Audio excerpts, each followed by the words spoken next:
Hello friends, I am Kirti and welcome back to my channel. इस video में Adani case को पूरी तरह से समझेंगे कि ये गौतम अडानी जो है अभी क्यों विवादों में है और जो है इनके ऊपर अमेरिका में केस, भारत में जब इन्होंने रिश्वत ली है तो अमेरिका में ही क्यों इनके ऊपर केस किया गया है, आरोप लगाया गया है और इनसे विवादित क्या क्या विवाद रहे हैं, इसके अलावा कौन से विवाद हैं, अब क्या हो सकता है, आगे क्या हो सकता है, इनको कितनी सज़ा हो सकती है, सब कुछ विद फैक्ट जो है वो अब इस वीडियो में जानेंगे।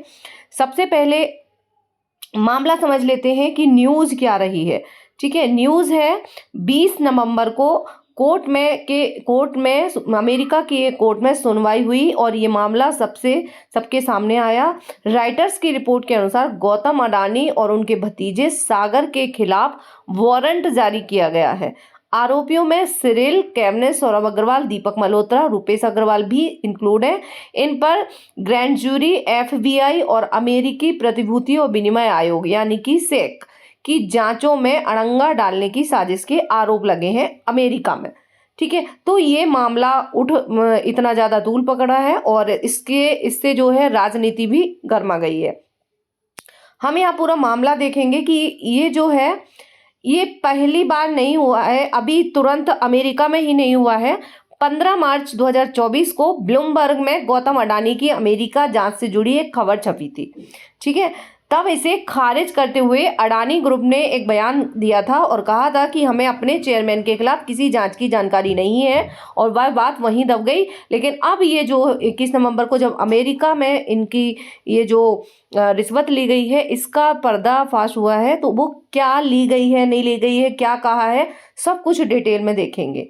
गौतम अडानी के खिलाफ अमेरिका में जो मामला खुला है उसमें क्या हुआ है, अमेरिका के न्यूयॉर्क की डिस्ट्रिक्ट कोर्ट में एक इंडाइटमेंट दर्ज हुआ है, इसे अभियोग पत्र कह सकते हैं, जिसमें गौतम अडानी सहित 8 लोगों को आरोपी बनाया गया है। ये अमेरिका की फॉरेन करप्ट प्रैक्टिस एक्ट, एक एक्ट है अमेरिका में, FCPA, इसका उल्लंघन माना जा रहा है। ठीक है, अब हम समझेंगे कि ये FCPA में क्या क्या प्रोविज़न है, क्यों इसका उल्लंघन माना जा रहा है। तो विदेशी कंपनियों के लेके क्या इसमें लिखा गया है, ये अमेरिका न्याय विभाग के डॉक्यूमेंट्स में रिश्वत ऑफर करने और प्लानिंग की बात कही गई है, रिश्वत दी गई है ऐसा कुछ नहीं कहा गया है। ठीक है, तो ये फैक्ट है जो कि आपको अफवाहों से बचना है और ये चीज़ आपको पता होना चाहिए। अभी वहाँ के अमेरिका के जो न्याय विभाग है उन्होंने रिश्वत ऑफर करने और प्लानिंग की बात कही है। अब अगर ये केस जो है वो क्या क्या होगा, कैसे सुनवाई होगी, अगर ये केस साबित हो जाता है और वो आरोपी साबित होते हैं तो उनको क्या सजा दी जा सकती है, क्या वहाँ की कोर्ट में है, वो भी हम अभी जानेंगे। ठीक है, तो ये हमने देख लिया कि ये लोगों को आरोपी बनाया गया है। हुआ क्या था, ये है गौतम अडानी और उनके भतीजे। ठीक है, बाकी जिन लोगों को ग्रुप में किया गया है, सागर अडानी और गौतम अडानी, इन पर आरोप लगाया है कि solar energy corporation of India यानी कि सेकी, ठीक है, ने देश में 12 गीगावाट की एनर्जी की आपूर्ति के लिए कॉन्ट्रैक्ट निकाला था। ठीक है, इन्होंने अपने यहाँ कॉन्ट्रैक्ट निकाला था। सेकी जो है भारत सरकार की रिन्यूएबल एनर्जी कंपनी है जिसका उद्देश्य देश में सोलर एनर्जी के इस्तेमाल को बढ़ावा देना है। अब बात ये है कि जब यहाँ पे इन्होंने घोटाला किया रिश्वत का, अगर इनके ऊपर आरोप लगे तो अमेरिका में केस क्यों दर्ज हुआ, यहाँ क्यों नहीं हुआ। ठीक है, तो इसको भी हम अभी मामले को अच्छे से समझेंगे। इसके बाद ये जो 2019 और 2020 के बीच अडानी ग्रीन एनर्जी लिमिटेड यानी कि एजेल और एक विदेशी फर्म ने कॉन्ट्रैक्ट इसका जीत लिया था, सेकी का।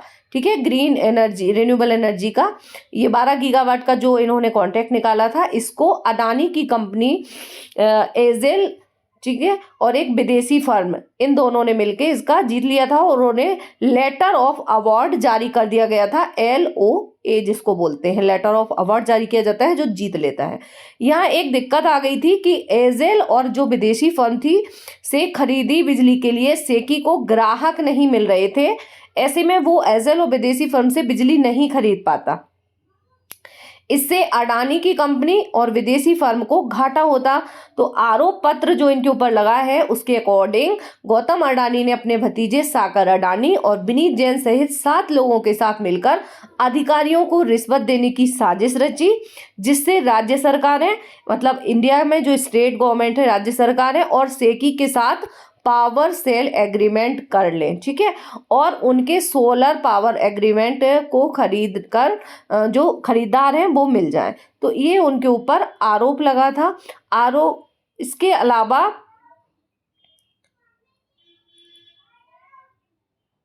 20 नवंबर 2021 के बीच कई बार इन लोगों की आपस में मुलाकात हुई और Andhra Pradesh electricity distribution company, ठीक है, और सेकी के बीच सोलर पावर एग्रीमेंट का करार हो जाए। ठीक है, तो इसके बाद इन दोनों के बीच एग्रीमेंट हो गया और एजेल और विदेशी फर्म को कॉन्ट्रैक्ट भी मिल गया।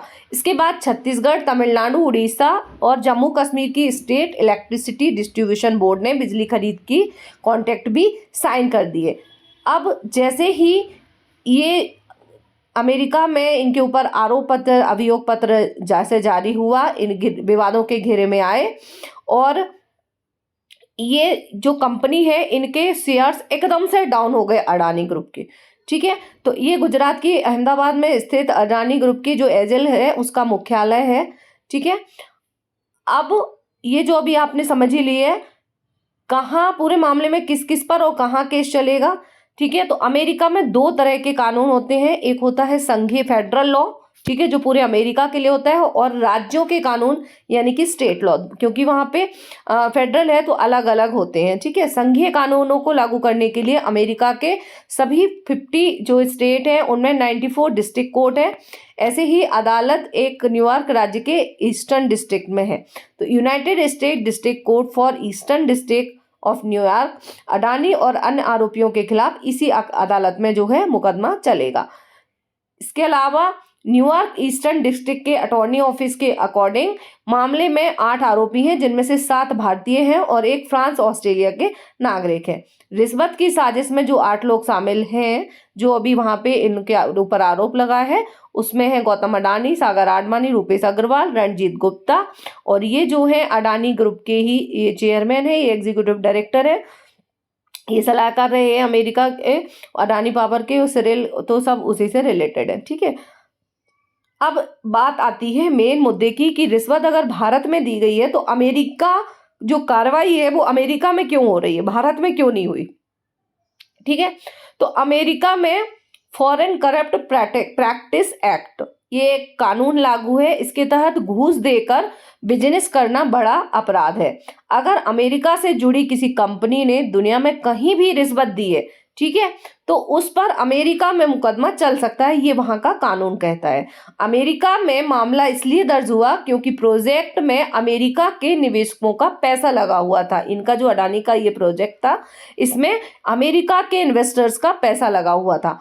अमेरिकी न्याय विभाग की फाइलिंग में बताया गया कि 2021 में अमेरिका में अडानी ग्रीन कॉर्पोरेट बॉन्ड जारी किया गया था, जिसमें अमेरिकी निवेशक इंक्लूड थे, जो इन्वेस्टर्स थे वो शामिल थे, और एजेल की सहयोगी कंपनी प्रतिभूतियां न्यूयॉर्क स्टॉक एक्सचेंज में लिस्टेड थी। दोनों कंपनियों ने भारतीय अधिकारियों को रिश्वत देने की बात अपने निवेशकों को नहीं बताई। ठीक है, तो ये जो धोखाधड़ी है इसका अभी केस लगा है गौतम अडानी के खिलाफ। इस मामले को an indictment in the US कहा जा रहा है। तो an indictment in the US क्या है? ठीक है, इसका मीनिंग है अमेरिका में एक अभियोग, यानी अमेरिका में चलने वाला एक मुकदमा। तो ये कैसे क्या क्या होता है, वहां का न्याय विभाग या डिपार्टमेंट ऑफ जस्टिस के ऊपर इसकी जिम्मेवारी होती है कि कोई अपराध होने पर इसकी जांच होती है, और इसके बाद प्रोसिक्यूटर यानी कि जो वहां का सरकारी वकील होता है वह एक औपचारिक लिखित आरोप पत्र तैयार करता है।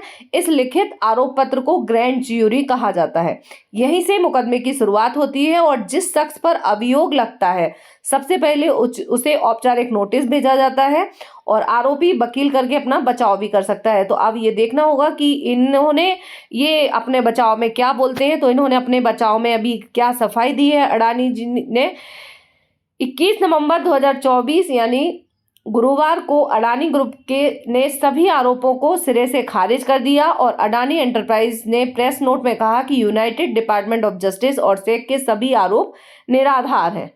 ठीक है, अडानी एंटरप्राइज की ओर से जो बयान दिया गया वो था, अमेरिकी न्याय विभाग ने खुद ही कहा है कि अभी ये सिर्फ आरोप है, आरोपियों को तब तक निर्दोष माना जाता है जब तक कि वे दोषी साबित न हो जाएं। हमारी कंपनी हर संभव कानूनी सहारा लेगी और देशों में जिन जिन देशों में हमारा बिजनेस है, हमने वहां की गवर्नेंस, पारदर्शिता, नियमों का पालन किया है। हम सभी स्टेक होल्डर्स और कर्मचारियों को यकीन दिलाते हैं कि हम कानून का पालन करने वाले ऑर्गेनाइजेशन है। ठीक है, अब वहां पे क्या क्या हो सकता है? जो सिक्योरिटी फ्रॉड में दोषी पाए जाने पर 20 साल की जेल और $5 मिलियन का जुर्माना देना होगा। और वह इसके ये जो 1 मिनट, हाँ, क्या क्या हो सकता है आगे?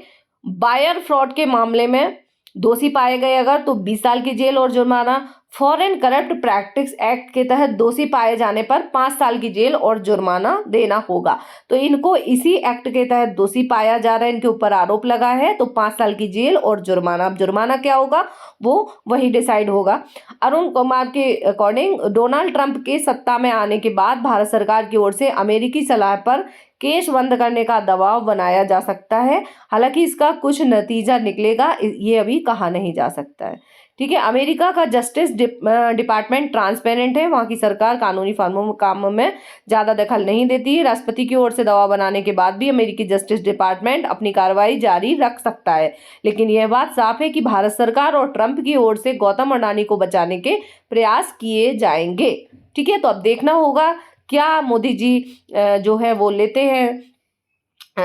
अडानी जो है उन पर आरोप तय होने से उनके बिजनेस पर जो है वो बहुत ही इम्पैक्ट पड़ा है, क्योंकि नेगेटिव इम्पैक्ट हुआ है। और करीब 1 लाख उनकी नेटवर्थ जो है उनके जैसे ही वारंट जारी होने के बाद, और 1 लाख करोड़ रुपए की गिरावट जो है वो आ गई। अडानी ग्रुप की सभी 10 लिस्टेड कंपनियों का ज्वाइंट मार्केट कैप तेज गिरावट के साथ 2.1 लाख करोड़ रुपए घट गया। यह नुकसान हिंडनबर्ग की रिपोर्ट के बाद हुए नुकसान से 2 गुना ज्यादा है। तो हिंडनबर्ग की अभी पहले भी वो विवादों में घिरे रहे हैं, हिंडनबर्ग की रिपोर्ट जो आई थी उससे भी ज्यादा जो नुकसान है वो इससे इनको हो गया है। तो ये इनके सभी शेयर्स में जो गिरावट है, अडानी एंटरप्राइज पोर्ट्स, ये अडानी ग्रीन एनर्जी, ये जितने हैं इनमें आप ये देख सकते हैं, तो इतनी माइनस में ये गिरावट हो रही है।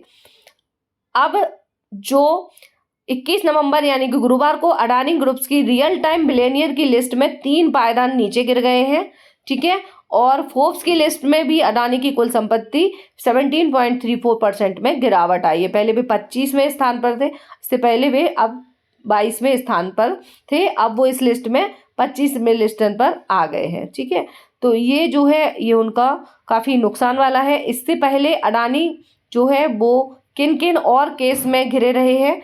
इससे पहले हिंडनबर्ग केस, कोयला हेराफेरी और गोंडा पावर प्लांट विवाद भी अडानी इसमें भी फंस चुके हैं। ये बांग्लादेश वाला गोंडा पावर प्लांट जो है, ठीक है, क्योंकि शेख हसीना से उन्होंने करार किया था और जब वो तख्ता पलट बांग्लादेश में हुआ तो उनका वो करार भी हो गया है। तो ये हिंडनबर्ग रिपोर्ट क्या थी ये भी अब चर्चा का विषय बन गई है कि 24 जनवरी 2023 को अमेरिका हिंडनबर्ग रिसर्च ने एक रिपोर्ट जारी की थी।